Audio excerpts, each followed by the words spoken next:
So, Paul and Freya back again. There's Freya. Oh no, you just had her yummies, and she's curled up here next to me. Yeah. So my plan for the channel, how I'm going to present the information that I put out, will be primarily in short form videos. I'll try to keep the videos down to 10 minutes, thereabouts, at the maximum. Mainly because on my previous channel some of my videos could blow out to over an hour, and I realise that people today digest a lot of information through social media, and they spend a lot of time looking at a lot of different stuff, and to spend an hour listening to me ramble on is probably way too much for most people to handle. So I'll try to keep my videos concise and try to make the information that I present in those videos as concise as I can without rambling, which is difficult for me because I am a long-winded individual, unfortunately. And I often go to great lengths to try and explain things because I realise that some of the things that I say require a background knowledge, and so I try to incorporate an explanation to help people understand my perspective and why I say the things that I say. And unfortunately, that often leads me to ramble on for quite a bit and go off on several tangents before I can even get to the actual information that I started the video to present. So I'm going to try and limit these videos, what I put up, to 10-minute segments, to try and show some regard for the people who might be listening to what I put out, because I do understand people scroll through a lot of stuff these days. They look at a lot of stuff, they listen to a lot of different viewpoints and a lot of different information or a lot of different people. And, if I post up a video that's going to be an hour, most people won't even look at it because it's just too long to listen to me, right? And I say, all right, fair enough. I'll try and keep it short and sweet. Maybe not so sweet, but certainly as in concise a format as I can, and still try to get my point across or share the information and the perspective that I have that I believe might be helpful or useful to people that will spend the time to listen to it. Yeah, there's just so much information. I think that's a lot of the problem out there today, is that people are just bombarded by so much information, and they spend so much time of their spare time just scrolling through stuff and clicking here and clicking there and getting a bit of this and a bit of that and a bit more of that and a bit more of this. Some people get caught in the trap of doom scrolling. I've been caught there too, and I don't want to be part of the doom scrolling scene.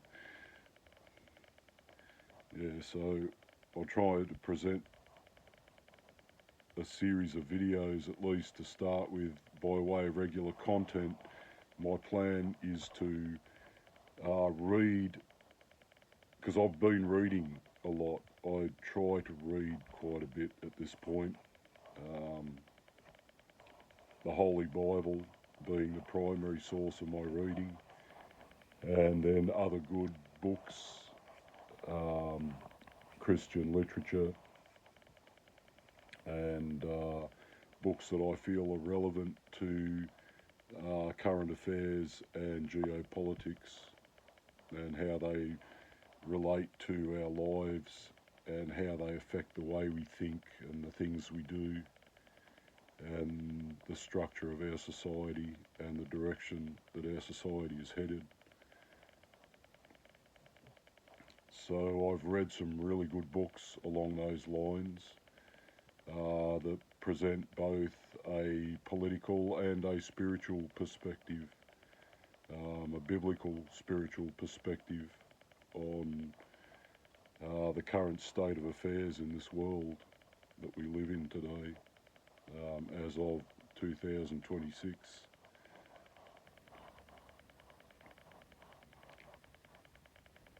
And having read and digested a lot of that information, I could probably make some videos about it, but it's going to take me quite a bit of time to assimilate and outline that information. And the other thing is too, I want to read those books again anyway. I think if you find a good book, you should read it 2 or 3 times at least to really digest and to retain in your memory the information and the knowledge and the data that's contained in there, and give yourself time to think about those things and consider the stuff that you're reading. That's a lot of the trouble with just constantly being bombarded with information. It doesn't give you time to think, right? The old grey matter up here, the old central computer, it requires processing time. It's far more efficient and can achieve much greater results even than the best AI today, despite what you've been told about AI. In fact, I look into that. That's one of the fields of research that I do. When I say research, I research information about things and then draw my conclusions from the data that's been given to me, and that requires processing time, right? Even for a computer, that still requires processing time. The size and magnitude and power consumption of of the data centers that run the AI, man, are prodigious at this point, and they're only going to get bigger and more invasive, and chew up more and more power, right? A lot of them, the data centers that Trump has commissioned to be built or, sanctioned to be built for the American AI program, and the corporations that are directly involved with the American government in that AI program, he's actually given them the green light to build their own power sources, their own power stations and power generators, because the American power grid wouldn't be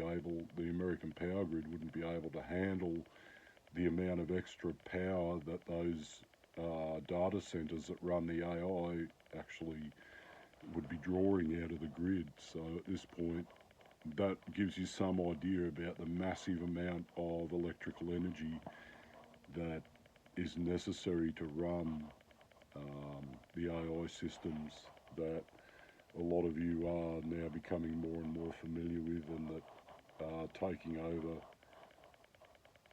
over human thought processing and taking over critical thinking.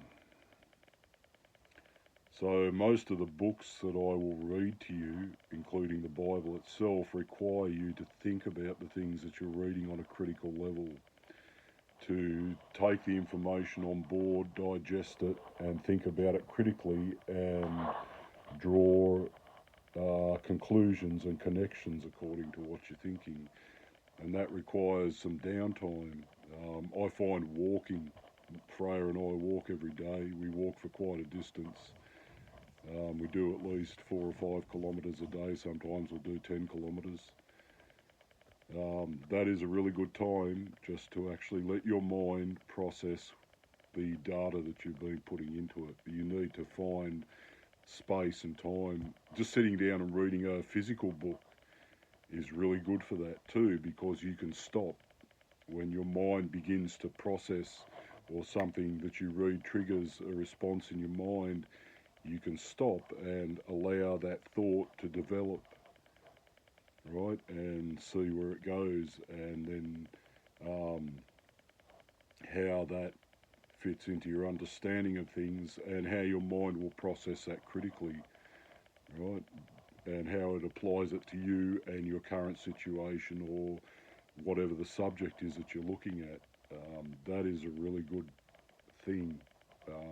And people just constantly scrolling and taking in information after information after information is actually debilitates that ability.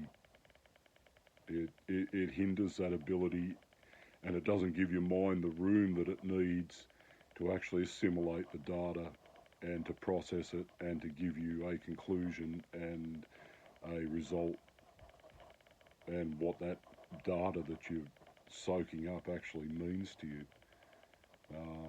Knowledge without understanding and understanding without wisdom is just vanity. Right? It's just there to entertain you and to occupy your mind so you actually don't have to think. And that's a big problem with a lot of people today, is that they have just stopped thinking for themselves. And they don't give their mind an opportunity or the room and the space it needs to actually give them the right answer to the problems that they have and the things that they can see and the information that they're constantly taking in all around them all the time. And especially from these devices, right? These just bombard you with it, man. The whole system is set up that way to constantly keep you. If you're not a gamer, right, you're a social media person, right? You're either posting on social media or you're constantly consuming posts from social media. If you're a gamer, you're constantly gaming, right? And that doesn't really give you the time for your mind to have the quiet space that it needs to process the data and the reality of your life. And I guess that's deliberate, because a lot of people don't really want to face reality today. So really all you're doing, you're just like a drug addict, man. You're just taking a substance or a thing to dull your mind so that it won't actually hassle you about the reality that you're living in, right? And actually try to awaken you and warn you and motivate you to do something about that. So that's what I'm going to do. I've gone a bit over time here, but I thought I would just try to encapsulate that and put that out there. And the reason why I'm going to do the short form videos, or that, try to limit it to about 10 minutes. Everything that belongs together though will be put into playlists. So if you want to listen to something, it'll be presented as, episodes or series of 10 minutes, but each one will be identified and catalogued and put into a playlist, so the whole thing will be there eventually. But yeah, that's the plan, and hopefully I can do that, and hopefully it'll be helpful to someone by the grace of God. I pray it would be. So I'll catch you on the next one.